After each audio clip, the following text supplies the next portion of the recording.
చిన్న వస్తాను. అవునా? ఆ కుర్చీ తీసి లోనేసే.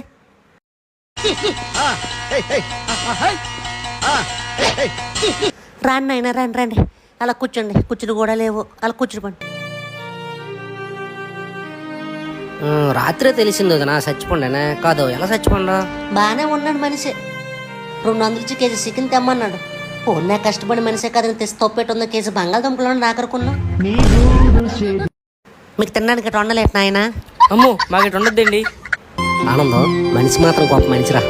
ఇదంతా నింగి పెంచి ఎత్తుకుని వస్తే అందరం భయపడిపోయాడు. ఎందుకు మాయా? లోన్ ఐరేసుడు అలాగని ఎంత ఐసు వచ్చినా ఎవడన్నా సీయేసుడు కాదురా. అవును ఆయన, నా మీద కూడా సీయేసుడు కాదు. 2 పిల్లలు తండ్రి అయిపోండి, దేవుడికే తెలియాలి. సరే వదినా, వెళ్ళండి ఆయన, జాగ్రత్తగా వెళ్ళండి.